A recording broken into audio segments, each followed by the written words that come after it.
오늘은 비디론에 대해서 해볼 거예요. 그래서 일단은 빛이 들어오는 원리에 대해서 설명을 드리고 그 다음에 실제 이미지 보면서 명암까지 넣어보는 시간을 좀 가질 겁니다. 그래서 필요한 재료는 이제 힘에 따라서 컬러가 변하는 브러쉬 이렇게, 그리고 그라데이션 낼 때 사용하는 이렇게 섞는 툴, 이 정도를 준비해 오면 된다 했어요. 그래서 제가 지금 추천드리는 방식은 그 펜이랑 브러쉬를 나눠 놓으면 좋습니다. 이렇게 힘을 줬을 때 두께감이 변하는 펜이랑 힘을 줬을 때 명도가 변하는 브러쉬랑 아예 구분을 해 놓으면은, 그러면 이제 그림을 그릴 때도 편하게 그리실 수 있을 거예요.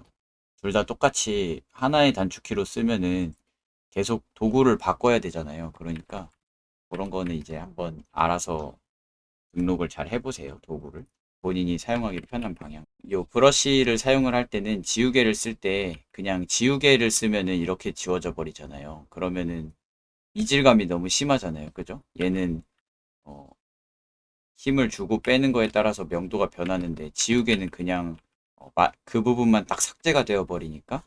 그래서 보통 브러쉬를 쓸 때는요, 지우개 툴을 쓰는 게 아니고 브러쉬 툴 상태에서 컬러를 투명한 색으로 만들어서 사용을 합니다. 이런 식으로. 그렇게 해야 이제 브러쉬의 느낌을 그대로 살리면서 지우개질을 할 수가 있으니까요. 그래서 이것도 참고를 하시면 좋을 것 같고, 네, 우선은 빛의 원리에 대해서 좀 설명을 드려보도록 하겠습니다. 우선 우리가 그 세상을 바라보는 방식 자체가 이제 빛이 있어서 세상을 볼 수가 있는 건데, 세상에는 그 밝음과 어두움이 있고, 밝음은 이제 빛 때문에 그렇게 되는 거고, 어둠은 이제 그림자 때문에 그렇게 되는 건데, 이게 이제 우리가 잘 알아야 되는 게 뭐냐면요. 어둠은 그림자가 있는 상태가 아니고, 어둠은 빛이 없는 상태가 어둠입니다. 그러니까 그림자라는 거는 사실은 그냥 빛이 없는 상태를 이야기하는 거지, 그림자라는 상태가 존재하는 건 아니에요. 무슨 의미인지 아시겠죠? 그러니까 빛이 있거나 없거나 일 뿐인 거고, 그걸 그냥 우리가 명칭으로 밝음과 어둠이라고 얘기를 해 놓은 거예요. 그래서 결국에 어, 이 물체가 밝은 색이냐 어두운 색이냐를 결정하는 거는 그림자가 아니고 빛이라는 거죠. 빛. 그래서 그림자는 그냥 빛의 부재를 이야기하는 것이다. 이렇게 생각을 하시면 되겠습니다. 우리가 물체를 보려면 어떻게 봐야 되느냐? 뭐 예를 들어서 사과가 이렇게 있다고 생각을 해보세요. 그러면은 여기에 우리가 이 사과를 바라보고 있어요. 근데 이 사과를 볼 수 있으려면은 이 사과에서 뿜어져 나오는 빛이 우리 눈으로 들어와야 우리가 이 사과를 인식을 할 수가 있거든요. 근데 사과는 어, 그 스스로 빛을 내는 물체가 아니잖아요. 그죠? 사과는 스스로 빛을 내는 물체가 아니고, 그러니까 그냥 빛을 뭐 반사하거나 그런 물체예요. 그래서 우리가 이 사과를 보려면은 사과가 스스로 발하는 빛을 우리가 보는 게 아니고, 어딘가에서 온 빛이 사과에서 튕겨져서 우리 눈에 이제 보여야 된다는 거죠. 그러려면 우선은 광원이라는 게 존재를 해야 됩니다. 광원. 이건 이제 빛을 내는 어, 그 중심부를 이야기를 하는 건데, 보통 일반적인 광원은 이제 태양이나 아니면은 형광등 이런 게 되겠죠. 혹은 뭐 촛불, 모닥불 뭐 이런 애들이 될 거고, 후레쉬 뭐 이런 애들. 그래서 그냥 태양을 예시로 들자면은, 태양이 위에서 이렇게 빛을 비추면은 얘가 이제 사과를 이렇게 비추겠죠. 그러면 이제 사과는 어, 일정 부분 컬러를 흡수하고 일정 부분 컬러를 이제 반사를 시키는데, 사과 같은 경우는 이제 붉은색의 컬러를 반사하는 거예요. 이렇게 붉은색의 컬러를 반사하고, 나머지 색깔들은 이제 사과가 흡수를 하는 거죠.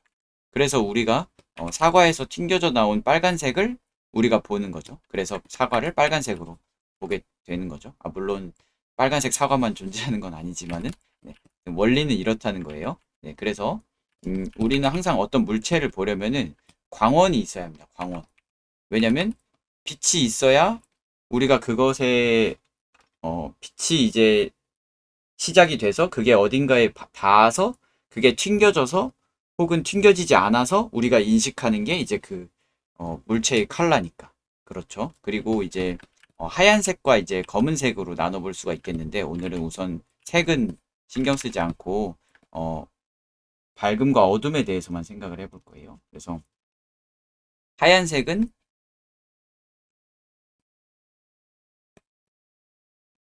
모든 가시광선 컬러, 그러니까 빨주노초 파남보 모든 컬러가 다 반사가 되면 우리 눈에 하얀색으로 보이고 빨주노초 파남보 모든 컬러가 하나도 반사가 안 되고 다 흡수가 되면은 우리가 검은색으로 보이는 거예요.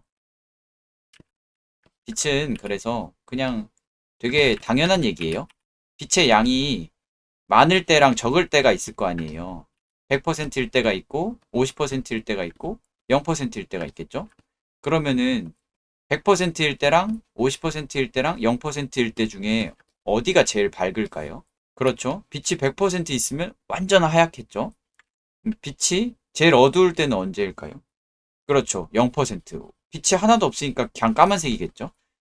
제가 아까 말했듯이 그림자는 빛의 부재를 이야기하는 것이다. 그래서 빛의 밝음과 어둠은 이제 빛의 양에 따라서 결정이 된다고 생각을 하시면 되겠습니다. 그래서 그럼 도대체 빛의 양은 어떻게 결정이 되느냐? 그거에 대해서 한번 보도록 하겠습니다.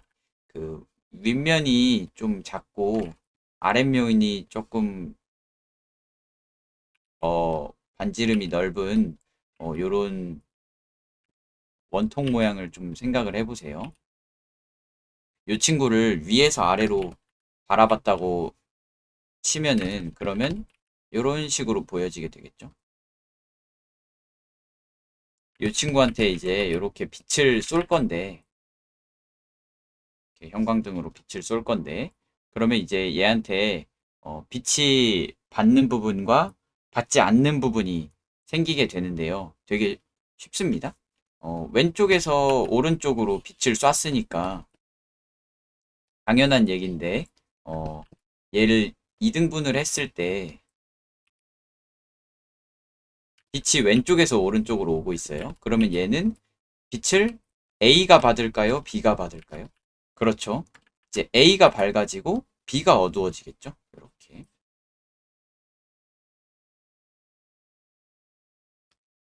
그러면 이제 빛을 받는 부분과 안 받는 부분은 우리가 구분이 쉬워요. 사실은 어렵지 않습니다. 우리가 지금 빛을 쏘려고 하는 물체의 형태를 알고 입체감을 알고 그리고 빛이 어디서 어느 방향으로 오고 있는지 이 두 가지만 알면은 사실 어디가 빛을 받는 부분이고 어디가 빛을 못 받는 부분인지 구분하는 거는 전혀 어려운 일이 아닙니다. 근데 이제 이게 안 되는 상태는 이제 둘 중 하나를 모르는 거거나 혹은 둘 다 모르는 상태인 거죠. 내가 빛을 받게 하려는 물체의 형태를 모르거나 혹은 광원이 지금 어디에서 시작되는지를 모르거나. 근데 보통 광원은 찾는 게 그렇게 어렵진 않아요. 그냥 보통 형광등이면 위에서 아래고 태양이면은 뭐 시간에 따라서 달라지고.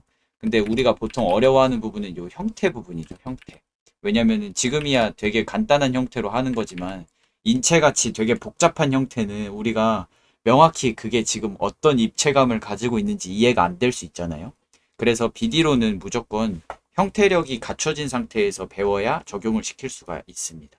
그래서 저희가 형태를 먼저 공부를 하고 그리고 이렇게 빛을 보는 거예요. 이해가 되셨죠?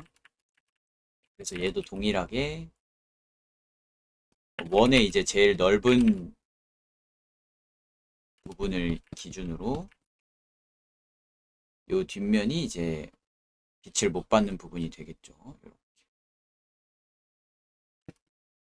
그 다음에는 그림자가 생길 건데요. 그림자는 이제 어떻게 생기느냐. 빛을 못 받는 부분이 그림자가 생기는 부분인 거죠. 그림자는 빛의 부재니까. 보시면은 이제 빛이 요 왼쪽에서 오른쪽으로 간다고 했잖아요. 이렇게. 그러면 빛이 이렇게 가다가 여기는 그냥 이렇게 가겠죠. 여기도 그냥 이렇게 갈 거고. 근데 여기는 여기에 딱 부딪히잖아요. 이렇게. 여기는. 그러면 여기는 빛이 못 지나가죠. 그죠? 그러니까 요 부분은 빛이 여전히 있는 상태고, 여기랑 여기랑 여기는 이제 빛이 있는 상태고, 얘가 못 지나가는 요 부분은 이제 빛이 없는 상태니까 이렇게 그림자가 되겠죠. 이해되시죠? 네. 그래서 빛이 진짜 무한대 파워로 아주 강력하게 쏴졌다. 그러면은 이 그림자가 이제 끝나지 않는 직선을 이루게 되겠고, 전혀 주변에 어떤 반사가 없다는 가정하에요. 근데 이제 보통은 그렇지 않죠. 예. 보통은 이제 음, 빛이 완전히 수평으로 딱 쏴지는 경우는 거의 없고, 보통 위에서 아래로 쏘거나 좀 대각선으로 쏘거나 아니면은 수직으로 받는 경우도 있고요. 오후 12시쯤이라든지. 그래서 이렇게까지 뭐 그림자가 길어지는 일은 없긴 하겠죠. 근데 뭐 예를 들면은 해가 많이 져갈 때는 태양의 각도가 점점 땅과 평행에 가까워지잖아요. 그러면은 그림자가 쭉 길어지는 거 평소에 좀 경험해 보셨을 거예요. 그리고 낮에 이제 머리 위에 태양이 떴을 때는 그림자가 짧아지는 거. 왜냐면 그림자의 방향이 땅과 수직에 가까워지니까. 그래서 그렇게 이해를 하시면 되겠습니다. 그래서 이렇게 그림자의 형태도 우리가 그려보았고, 근데 그림자가 보시면은 이 경계면이요. 그림자의 경계면이 이렇게 막 칼처럼 딱 나누어지는 경우는 거의 없습니다. 왜 없냐면은 어, 이제 빛의 광원이 이제 아주 작은 점에서 레이저처럼 이렇게 딱 쏜다. 그러면은 이렇게 선으로 딱 그림자가 그려질 수도 있는데, 그게 아니고 보통 광원은 꽤 넓어요. 형광등 같은 것도 디자인에 따라서 좀 다르긴 하겠지만 이런 식으로 생긴 형광등이 있고, 네, 길쭉한 느낌의. 그리고 태양도 작지 않잖아요. 우리가 지금 뭐 지구가 태양에서 엄청 머니까 좀 작아 보이는 거긴 하지만 실제로는 엄청 크잖아요. 그죠? 그러니까 빛이 나오는 지점이 어떤 하나의 점인 게 아니고 되게 많은 곳에서부터 빛이 오잖아요. 그죠? 그러니까 빛이라는 거는 이제 직선형으로 쭉 레이저처럼 나가는 게 아니고 이렇게 이제 주변으로 마치 물결이 퍼지듯이, 음파가 퍼지듯이 이제 방사형으로 좀 펼쳐지게 된단 말이죠. 그래서 얘네가 이제 제가 그리기로는 이렇게 마치 빛이 직선으로 가는 것처럼 그렸지만은 사실은 실제로는 빛은 이렇게 사방팔방으로 갈 거 아니에요. 시작되는 부분을 기준으로. 그죠? 그래서 얘가 이렇게 직선으로 가는 빛도 있겠지만은 만약에 광원이 제가 빨간색으로 해볼게요. 광원이 뭐 한 이만큼이다. 이만큼이 광원이다. 그러면 요 빛이 딱 못 받는 지점을 기준으로 여기에서 온 빛은 이런 각도로 안쪽으로 좀 들어오겠죠. 그죠? 여기에서 온 빛도 이런 각도로 약간 안쪽으로 들어올 거고, 얘가 이제 나란히 바라보고 있는 애에서부터 이렇게 수직이 되겠죠. 그죠? 반대쪽도 마찬가지예요. 요 아래쪽에 있는 애는 이렇게 안쪽으로 들어오겠고, 그 위에도 이런 식으로 들어오겠고, 그 위에도 이런 식으로 들어오겠고, 이런 식으로. 그래서 빛이 완전히 좀 차단돼서 어둠으로 존재할 수 있는 부분은 이 부분. 그리고 그 옆에 있는 부분들은 이제 살짝 흐릿한 부분. 그러니까 빛이 있는 상태와 없는 상태가 겹쳐져 있는 부분인 거죠. 이런 식으로. 그래서 이제 물체보다 광원이 더 큰 경우, 물체보다 광원의 사이즈가 더 큰 경우에는 그림자가 뒤로 갈수록 작아집니다. 이렇게. 근데 뭐 반대로 생각을 해볼게요. 광원이 물체보다 더 작을 수도 있잖아요. 그죠? 이렇게. 그러면 얘는 오히려 이렇게 되잖아요. 얘는 그러면 그림자가 오히려 이렇게 넓어지게 됩니다. 원형보다. 이렇게. 그리고 얘가 겹치는 이 부분에서는 이제 흐릿한 그림자가 되겠죠. 이런 식으로. 그래서 요거를 이제 우리가 실제 도형에서 볼 수가 있어요. 자, 뭐 예를 들면 뭐 이런 도형이 있다. 딱 보세요. 어, 그림자가 좁아지고 있나요? 넓어지고 있나요? 그죠? 그 말은 뭐냐면 지금 얘가 빛을 받고 있는 요 원기둥의 사이즈보다 광원이 더 작다는 뜻이에요. 그래서 약간 뭐 작은 후레쉬 같은 걸로 이렇게 비추고 있다거나 뭐 그렇게 예상을 해볼 수가 있겠습니다. 그리고 반대로 만약에 더 큰 곳에서 광원이 이렇게 왔다 그러면 얘는 작아지게 되겠죠. 더 그림자가. 그래서 이런 식으로 우리가 지금 이 물체의 사이즈와 광원의 사이즈의 차이를 가지고도 어, 지금 어떤 상태가 지금 어떤 관계성이 있는지를 우리가 좀 구분을 해볼 수가 있겠습니다. 이렇게 그림자에 대해서 간단하게 설명을 해보았고요. 그래서 보시면은 그림자의 경계면은 이렇게 흐릿하게 된다는 거. 흐릿하게. 시작 지점에서는 선명하지만 뒤로 가면 갈수록 이제 요 각도가 그러니까 같은 각도여도 이런 거죠. 만약에 1도예요. 1도. 1도 차이가 있어요. 그 각에서 1도 차이면은 별로 큰 건 아니잖아요. 그죠? 거의 우리가 인식하지도 못할 정도의 각도잖아요. 1도는. 그래서 가까이에서 보면은 사실 별로 거리감이 차이가 없어요. 근데 얘가 멀어지면 멀어질수록 1도 차이도 엄청나게 큰 거리감을 만들잖아요. 그죠? 그래서 그림자도 마찬가지입니다. 눈 앞에서는 이 그림자의 선명함이 별로 변함이 없어요. 선명한 형태인데 뒤로 갈수록 이제 요 그라데이션이 더 과격해지게 되는 거죠. 뒤로 갈수록 약간의 각도 차이도 큰 거리감을 만들게 되니까 이해되시죠? 그리고 요거는 지금 제가 설명한 거는 이제 빛의 강도가 무한대 그리고 주변에 아무것도 반사하는 게 없는 상태를 가정을 하고 얘기를 한 거예요. 그래서 이렇게 그림자에 대해서 좀 알아보았고 자 그럼 그 다음에 이제 밝은 부분에 대해서 이야기를 할 건데 밝은 부분은 밝은 부분이기는 한데 밝다고 해서 다 하얀색인 건 아니잖아요. 그죠? 빛을 받고 있다고 해서 다 하얀색인 게 아니에요.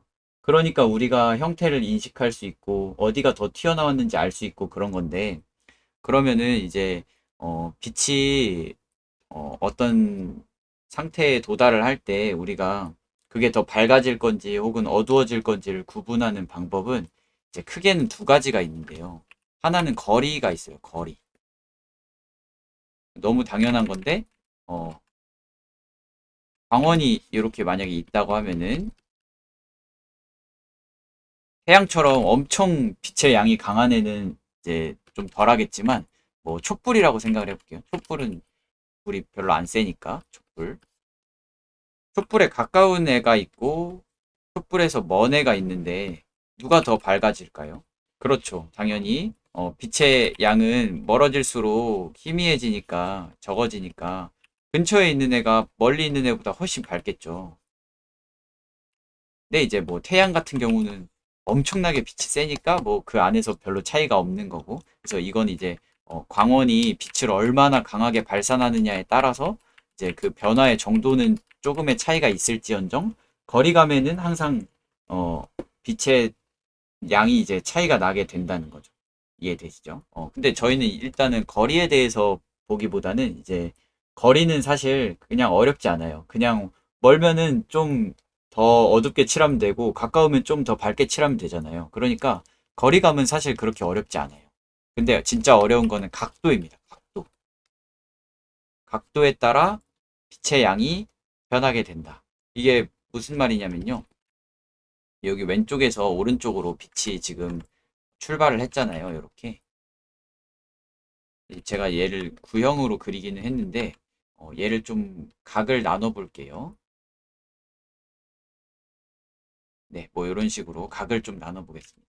빛이 왼쪽에서 오른쪽으로 쏴졌는데 이제 빛이 받는 면적이 요 A가 있고 요 B가 있고요. 요 C가 있습니다. 그래서 보시면은 빛이 왼쪽에서 오른쪽으로 쏴졌다는 가정하에 요 면의 길이는 다 똑같아요. 근데 각도가 달라서 이 빛이 받아지는 면적이 조금씩 달라집니다. A는 면적이 넓어요. 빛을 받을 수 있는. 근데 B는 면적이 좀 짧아졌죠. A에 비해서는. C는 더 짧아졌습니다. 이렇게. 그래서 빛을 받을 수 있는 공간이 C는 이 정도밖에 안 되고 B는 이 정도. A는 제일 넓어.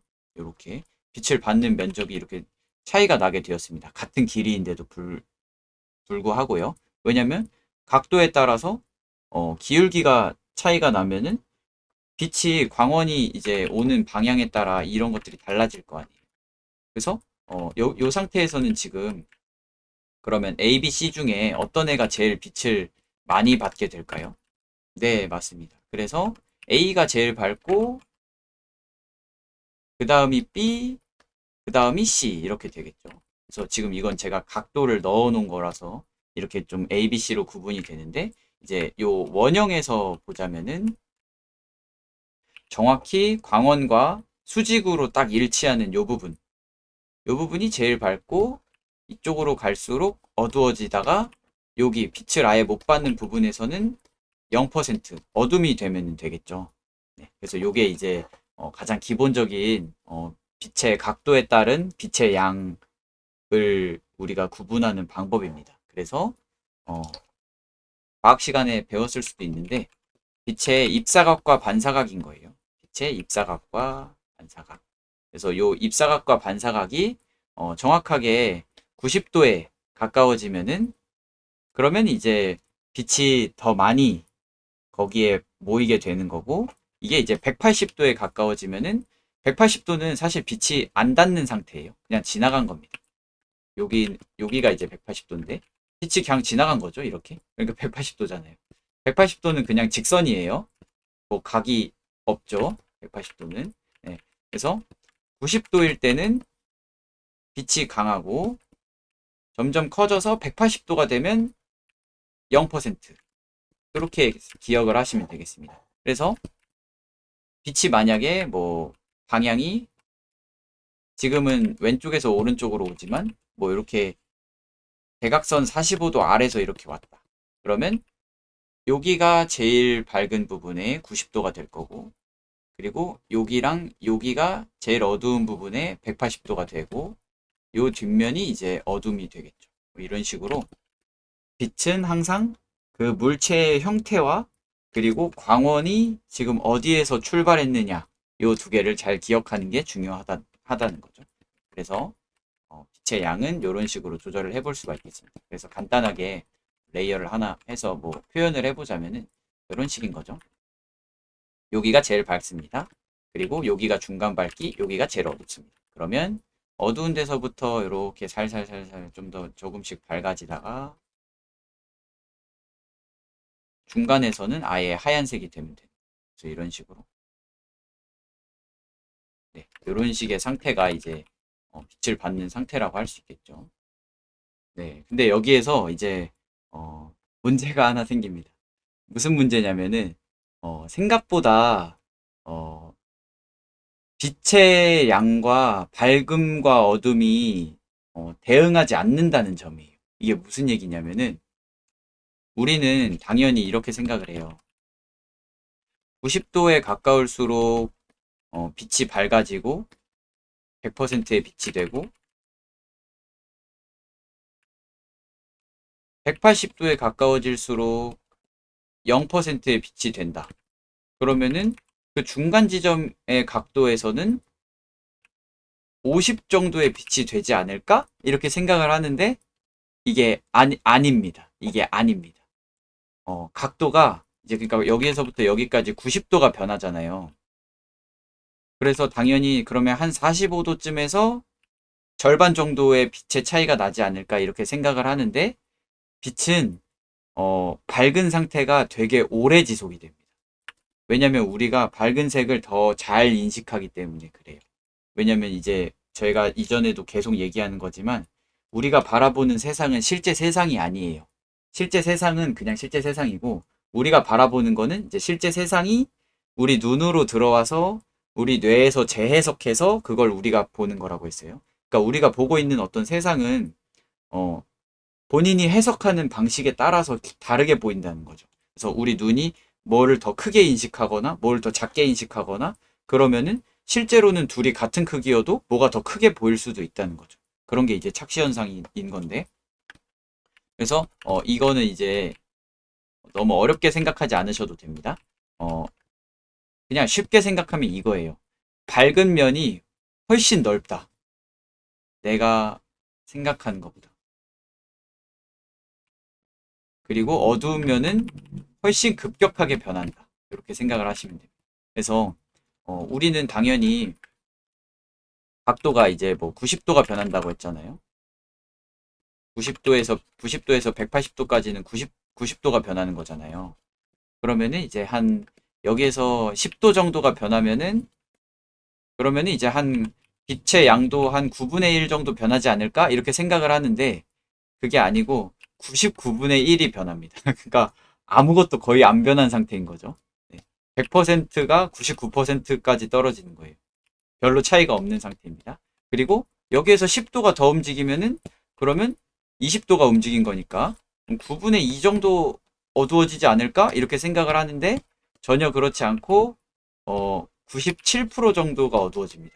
그러니까 어, 우리는 당연히 빛의 양을 흡수하는 정도가 떨어지는 만큼 밝기도 그만큼 어두워질 거라고 생각하지만 생각보다 별로 안 어두워진다는 거죠. 별로 안 어두워진다. 빛의 양이 적어져도 별로 안 어두워진다. 그래서 우리는 당연히 이제 뭐 이렇게 각진 물체는 빛이 갑자기 급격하게 변하는 게 당연하다고 생각을 하잖아요.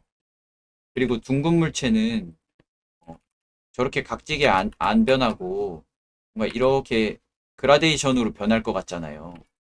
근데 실제로는 안 그렇다는 거죠. 실제로는 훨씬 각지게 변한다. 둥근 물체여도 생각보다. 그래서 요걸 이제 인식을 하고 있으셔야 그래야 이제 그림을 그릴 때 너무 탁하지 않게 그림을 그려낼 수가 있습니다. 그래서 뭐 이런 거예요. 우리는 이 둥근 물체가 이 중간 톤이 되게 넓을 거라고 생각을 하는데 생각보다 밝은 면이 엄청 넓고 어두운 면으로 넘어가는 면적은 요 정도밖에 안 된다는 거죠. 그래서 빛은 어, 서서히 변하다가 끝에 가서 급격하게 변한다. 이렇게 이해를 하시면 되겠습니다. 밝은 면적이 생각보다 넓고 어두운 면적으로 넘어가는 거는 급격하게 넘어간다. 이렇게. 그래서 요게 이제 어, 명칭으로는 램버트 코사인 법칙인가? 뭐 이런 이름이 있어요. 근데 뭐 나중에 뭐 스스로 찾아보고 싶으시면 한번 찾아보셔도 좋을 것 같습니다. 램버트 코사인. 그래서 이렇게 빛에 대해서 좀 얘기를 해보았고 그 다음에는 반사에 대해서 얘기를 해드릴게요. 이제 우리 주변에 있는 물체들은 우리가 인식할 수 있는 것들은 모두 반사를 합니다. 왜냐면은 제가 아까 말했듯이 어떤 빛이 어딘가에 튕겨져서 우리 눈에 들어와야 우리가 걔를 볼 수 있는 거라고 했잖아요. 그러니까 어떤 물체든지 간에 자기 자신에게 들어온 빛을 어느 정도 반사를 해야 우리가 걔를 볼 수가 있어요. 그래서 뭐 만약에 어떤 투명한 물방울이 있어요. 근데 얘는 빛이 하나도 반사가 안 되고 다 투과를 한다고 생각을 해보세요. 그러면 거기에 물방울이 있는지 우리는 알 수도 없어요. 그게 아예 보이지도 않기 때문에 만져서 알 수는 있을지 몰라도. 그래서 이 세상에 이제 우리가 눈으로 볼 수 있는 것 중에는 반사가 안 되는 건 없습니다. 그러니까 반사율이 좀 낮은 건 있을 수 있어도 유리나 혹은 플라스틱처럼 그러니까 약간 투명한 느낌은 있을 수 있어도 아예 그 모든 빛이 다 투과되는 그런 거는 존재하지 않는다는 거. 뭐 존재할 수도 있겠죠, 어딘가에는. 일단은 우리가 인식할 수 없다는 거, 그런 것들은. 그래서 모든 것들은 반사를 합니다. 그래서 근데 이 세상에는 뭐가 많아요. 네. 우주에 그냥 덩그러니 어떤 도형 하나가 놓여 있고 뭐 이런 경우는 거의 없고 어디를 가도 주변에 이제 빛을 튕길 만한 애들이 존재하고 있습니다. 그죠? 그렇기 때문에 방금 저희가 그려보았던 무한정 지속되는 이런 어둠 같은 거는 무한정 지속되는 어둠이나 빛 같은 거는 존재하기 어렵습니다. 그래서 항상 주변에 뭔가 때문에 이제 튕기게 될 건데 이렇게 만약에 뒤에 어떤 판이 있다고 생각을 해볼게요. 그러면은 이제 빛이 튕겨지게 되겠죠. 빛이 여기 왼쪽에서 출발을 합니다. 이렇게. 그럼 여기에서 빛이 딱 닿았다가 이렇게 튕길 거 아니에요. 그죠? 여기도 딱 와서 이렇게 튕기겠죠. 그리고 여기도 이렇게 튕기겠고 여기도 이렇게 튕기겠고 그래서 이렇게 빛이 이제 계속 튕기는데 아까 제가 거리에 대해서 얘기했어요. 거리. 얘는 지금 빛이 광원에서 출발한 게 아니고 한번 튕겨져서 오는 거기 때문에 약간 거리에 영향을 많이 받습니다. 왜냐면 빛이 지금 많이 약해진 상태이기 때문에. 제가 아까 말했듯이 이제 촛불처럼 빛이 약한 애는 거리감에 따라서 빛의 양이 많이 달라지잖아요. 그죠? 밝고 어둠이 많이 달라져요. 근데 이제 태양처럼 엄청 빛이 강한 LED 등이나 뭐 이런 애들은 거리가 멀어져도 크게 상관이 없습니다. 왜냐면 애초에 엄청나게 빛이 세기 때문에. 근데 이제 튕겨진 빛은 이제 아무래도 어느 정도는 흡수가 되고 나머지가 튕기는 거니까 빛의 양이 적어진 상태일 거 아니에요, 꽤. 그래서 얘는 거리감에 영향을 많이 받습니다. 그래서 반사할 수 있는 애가 가까우면 가까울수록 이제 반사광이 밝아지고 멀어지면 멀어질수록 반사광은 약해지게 되는 건데요. 그래서 지금 요 반사하고 있는 요 친구 있잖아요. 요 친구가 빛을 만약에 반사한다고 생각을 해볼게요. 빛을 가장 잘 반사하는 거는 이제 하얀색인데 왜냐면 제가 여기에 말씀드렸다시피 하얀색은 모든 색깔을 다 반사하는 애가 하얀색으로 보인다고 했어요. 그리고 검은색은 아무 색깔도 반사하지 못하는 애가 검은 색깔로 보인다고 했습니다. 그래서 반사판도 마찬가지로 검은색 반사판이면은 반사를 거의 못 시키겠죠. 근데 하얀색 반사판이면은 반사를 많이 시키겠죠. 그래서 이제 주변에 있는 어떤 물체 주변에 있는 애가 어떤 색깔인지에 따라서 혹은 어떤 재질인지에 따라서 반사의 정도는 이제 달라질 수 있다. 그리고 이 친구가 이제 반사가 되기 시작을 하면은 가장 가까운 부분, 반사되는 부분에서 가장 가까운 부분이 이제 밝아지고 이렇게 그리고 여기에서 멀어질수록 덜 밝아지게 되겠죠. 그리고 각도의 영향도 받고요, 얘도. 그러니까 밝은 부분과 똑같이 영향을 받는 거예요. 근데 반사광은 빛이 약하기 때문에 약간 거리의 영향도 많이 받는다. 그래서 만약에 뭐 반사판이 이렇게 수직으로 서 있지 않고 이렇게 대각선으로 있었다. 그러면 빛이 여기가 밝아지고 뭐 이런 식이 되겠죠. 이런 식으로. 네. 그래서 반사는 어디에서 일어났는지, 그리고 얼마나 멀리서 일어났는지, 그리고 반사하는 애는 어떤 컬러인지, 그러니까 반사를 잘하는 애인지 못하는 애인지, 그리고 질감은 어, 거울처럼 반사율이 높은 애인지, 아니면 뭐 벽돌처럼 반사율이 거의 없는 애인지에 따라서 이제 달라지게 되겠죠. 그래서 이렇게 이제 반사에 대해서도 좀 이야기를 해보았습니다. 그래서 보통 그림자는 무한정 길어지지 않아요. 왜냐면은 주변에서 막 빛들이 반사되어 가지고 어딘가에서 이렇게 막 주변에 먼지도 있잖아요. 그죠?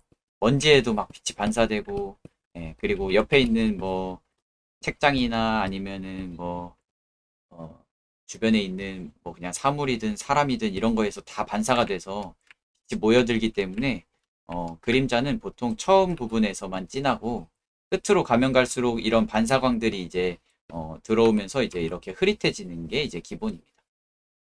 그래서 이렇게 반사광에 대해서까지 좀 이야기를 해보았습니다. 정리를 하자면 이렇습니다. 광원을 아는 거, 어디에서 빛이 오는지 아는 거, 1번. 그리고 형태를 아는 거. 얘가 지금 어떤 형태의 물체에 빛이 비춰지는지 아는 거. 그러면 이제 여기에서 우리가 각도를 구할 수가 있게 되는 거죠. 빛이 출발하는 지점이랑 빛이 닿는 지점을 이제 알게 되는 거니까.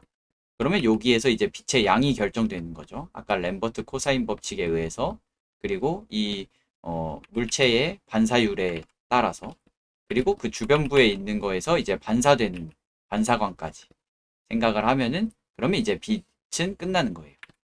그래서 모든 물체는 이제 요 세 가지 광원, 형태, 반사광 이렇게 이제 세 가지만 기억을 하시면 되겠습니다. 그런데 이론은 쉽지만 이게 아무래도 좀 수학적인 계산이 들어가다 보니까 실제로 하려고 그러면은 되게 복잡해요. 그런데 이제 우리가 그렇다고 해서 그림 그리는 사람들이 그러면은 빛이랑 형태랑 반사광이랑 이걸 다 수학적으로 계산해서 칠할까요? 전혀 아니죠. 그렇게 어떻게 칠해요?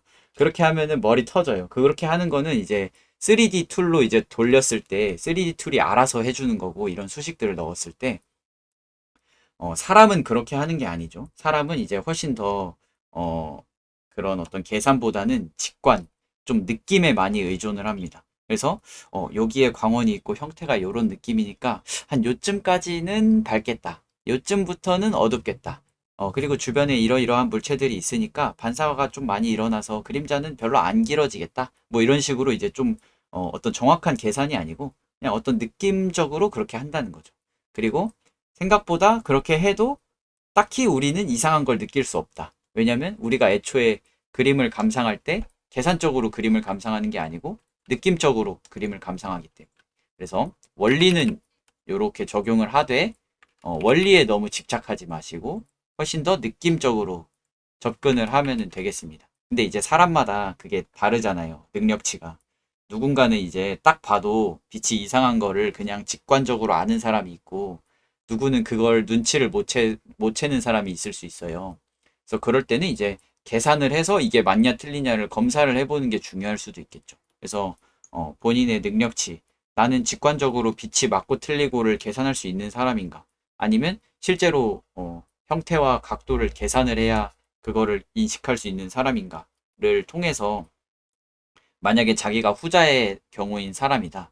그러면은 이제 계산하는 연습을 하는 것도 좋은 방법이 되겠지만은 애초에 그 3D 툴 같은 거를 병행해서 사용하면서 간단한 모델링을 통해서 빛의 방향 같은 거를 어, 그 프로그램의 도움을 받으면 훨씬 좋겠죠. 그래서 요즘에는 이제 옛날처럼 막 뭐든지 다 머릿속에 있는 걸로 해야 되고 어, 뭐든지 다 실제 세상 안에 있는 걸로 우리가 해야 되고 그런 게 아니고 지금은 이제 어떤 프로그램을 쓴다든지 아니면은 뭐 남이 만들어 놓은 자료를 참고한다든지 아니면 내가 직접 어디 가서 사진으로 찍어 온다든지 혹은 내 몸을 찍어 본다든지 뭐 이런 되게 다양한 접근 방식이 존재하기 때문에 훨씬 더 음, 결과물로 향하는 방향은 다양해진 거예요. 그래서 좋은 그림을 만들어내기 위해서는 어떤 방식을 취해도 상관이 없습니다. 그걸 이제 잘 찾아가 보시면 좋을 것 같아요. 자기가 좋아하는 방식, 그리고 내가 좀 못하는 부분을 보완해 줄 수 있는 프로그램, 내가 이런 거를 할 때, 접근하는 어떤 방식 같은 거, 뭐 레이어를 많이 쓸 건지, 적게 쓸 건지, 뭐 수작업 느낌을 줄 건지, 아니면 깔끔한 디지털 느낌을 줄 건지, 그림은 캐주얼로 갈 건지, 아니면은 뭐 좀 실사 형태로 갈 건지, 그래서 그라데이션을 많이 넣을 건지, 아니면 셀식으로 딱딱 끊을 건지, 뭐 이런, 어, 되게 다양한 그 접근법이 있기 때문에, 네. 그래서 이론은 이론일 뿐이고, 결론적으로 그림으로 그려내는 건 느낌에 의존을 한다. 보는 사람도 이론에 근거해서 그림을 평가하지 않고 그런 이상한 사람도 있기는 합니다. 가끔씩. 근데 이제 그거보다 훨씬 더, 그 그림 자체가 주는 느낌에 집중을 한다. 그냥 예쁜지 안 예쁜지, 미형인지 아닌지 되게 호불호에 가까운 것들이죠. 그래서 너무 이론 자체는 쉽고 대입하기는 어렵지만 그걸 또 그렇게 어렵게 생각할 필요는 없다. 이런 얘기였어요. Non più tra i farfalloni amoroso, notte e giorno di torno girano, delle belle turbando al riposo, ma ci seppe quattrocino d'amor.